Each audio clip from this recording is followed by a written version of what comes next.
मीठे का गधा।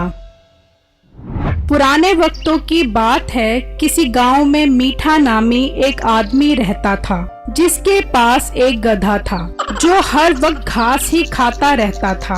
और जब भी मीठा उसे काम पर ले जाने की कोशिश करता तो वो काम पर नहीं जाता था। अरे मीठे बगैरत, इस गधे को बेच दे। क्यों तूने इस साहब को गले डाल रखा है? काम ये कोई करता नहीं है और चारा ठूस ठूस कर खाता है, जैसे चारा इसके बाप ने ला कर दिया हो। अम्मा थोड़ा हौसला कर, बेज़बान जानवर है, चारा नहीं खाएगा तो और क्या खाएगा। और शुक्र है ये चारा ही खाता है, तेरी तरह नहीं है जो सारा दिन मेरा दिमाग खाती रहती है। वाह वाह, ये चारा तेरे पैसों का आए तो तुझे पता चले, पैसे तो मेरे लगते हैं। अम्मा तू हर वक्त पैसों की बातें करती रहती है, तू शुक्र अदा क्यों नहीं करती कि अल्लाह ने तुझे गबरू जवान बेटा दिया है। तू और क्या चाहती है? अल्लाह किसी को ऐसा गबरू जवान बेटा ना दे जो मुफ्त की रोटियां तोड़ता रहता है। अम्मा तू थोड़ा हौसला कर, मेरा ये खोता तैयार होने दे, फिर देख पैसों की रेल पेन लगा दूंगा। बस बस मीठे, तेरी ये बातें पिछले 5 साल से सुनती आ रही हूँ। जितना चारा मैंने इस खोते को खिला दिया है, मुझे तो अब तू कम, ये खोता मेरा बेटा ज्यादा लगता है। अरे बेगम तू बस कर, क्या हर वक्त मीठे के पीछे पड़ी रहती है? और मीठे तू इस खोते को बेचकर अपनी जान छुड़वा। काम तो ये करता नहीं है, बस मुफ्त का चारा रगड़ता रहता है। बस तुम सब जलते रहो मेरे खोते से। अब देखो ये कैसे मेरे साथ काम पर जाता है। ये कहकर मीठा अपने गधे के पास आया। चल मेरे प्यारे खोते, चल मेरे साथ काम पर। चल चल, मेरी नाक ना कटवा दी। ये कहकर मीठा अपने गधे को चलाने की कोशिश करने लगा तो गधे ने मीठे को लात मारी और मीठा दूर जाकर गिरा। हाँ मीठे, अब मिल गया सुकून तुझे। मैं ना कहता था कि इस नमक हराम को बेच दे। उसी गांव में बिट्टू नामी एक लड़का रहता था।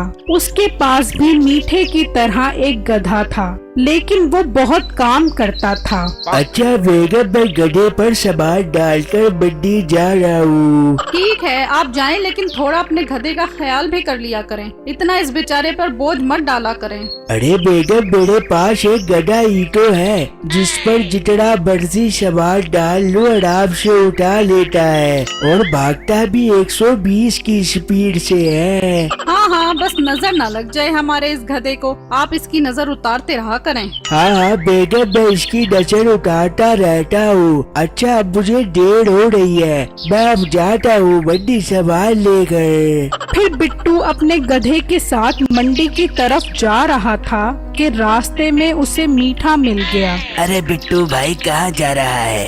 भाई मंडी सामान लेने जा रहा हूँ। बिट्टू भाई बुरा मत मानना, तुम्हारा खोता बहुत कमजोर लग रहा है, इसे कुछ खिलाया करो। अरे भाई, वैसे सरसों के दाने और देसी घी वाला चारा खिलाता हूँ। बस बस इतनी लंबी लंबी तो मत छोड़ो, मुझे तो लगता है इसके हिस्से का चारा भी तुम खा जाते हो। जी नहीं, आपको कोई गलत फहमी हो रही है और मेरा रास्ता छोड़ो, मुझे देर हो रही है। आज मुझे मंडी में बहुत सारा काम है।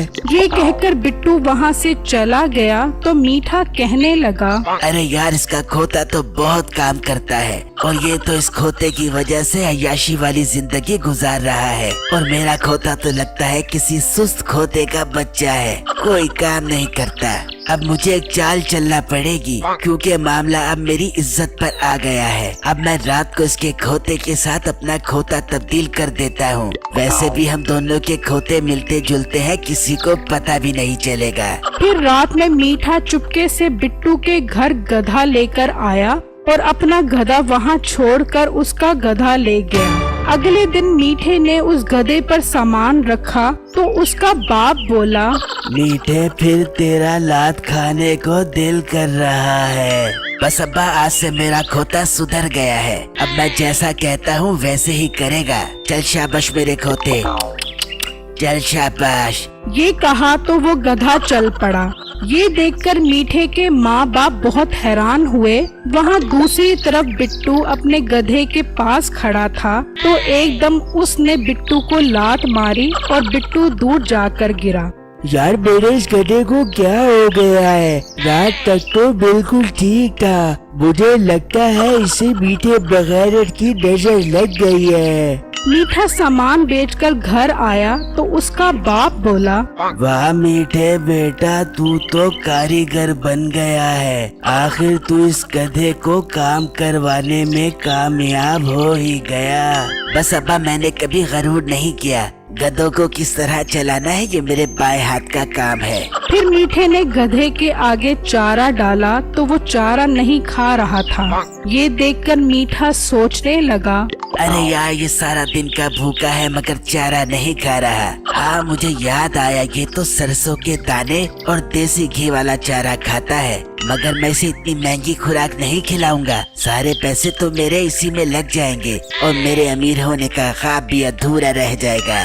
वहाँ दूसरी तरफ बिट्टू बहुत परेशान था कि उसका गधा ना तो सरसों के दाने खा रहा था और ना ही देसी घी वाला चारा। बेटा मुझे समझ नहीं आ रहा कि मेरे खोते को क्या हो गया है। ये कुछ खा ही नहीं रहा और जब मैं इसके पास कुछ खिलाने के लिए जाता हूँ तो ये आगे से मुझे मारता है। ये सुनकर उसकी बेगम बोली, मैं तो कहती हूँ इसे किसी अच्छे से डॉक्टर को चेक करवाएं, इसका मैदा सुकड़ ना गया हो। बेगम तू अपने मशवरे अपने पास ही रख, मैं इसका कोई और हल निकालता हूँ। फिर बिट्टू ने उस गधे को खाली चारा डाला तो वो फौरन खा गया। अच्छा तो अब ये सादा चारा खाना शुरू हो गया है। चलो अच्छी बात है, मेरे पैसों की बचत हो जाएगी। फिर बिट्टू ने उस पर सामान लादा तो वो टस से मस नहीं हुआ। अब ये चल क्यों नहीं रहा? अब इसे क्या बोझ पड़ गई है? खैर मेरे पास इसका भी हल है। वहाँ मीठे का गधा कुछ ना खाने की वजह से काफी कमजोर और छोटा हो गया था।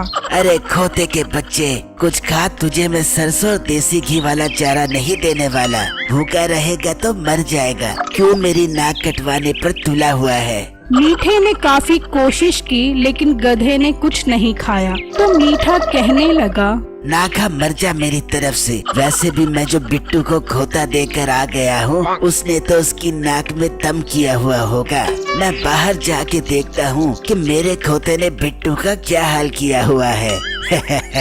फिर मीठा उस जगह जाकर खड़ा हो गया। कुछ देर बाद बिट्टू उसी गधे पर आया तो मीठा देखकर हैरान रह गया कि बिट्टू ने गधे के आगे चारा लटकाया हुआ था और वो गधा चारे को खाने के लिए चल रहा था। मीठा ये देखकर बहुत परेशान हो गया कि उसका गधा अब काम करना शुरू हो गया था। अब मीठे को अपने किए पे बहुत पछतावा हो रहा था लेकिन अब उसके पास कोई हल नहीं था। मेरी इस वीडियो को लाइक और मेरे चैनल को सब्सक्राइब जरूर कीजिएगा और मुझे कमेंट बॉक्स में जरूर बताइएगा कि आपको मेरी स्टोरी कैसी लगी। शुक्रिया।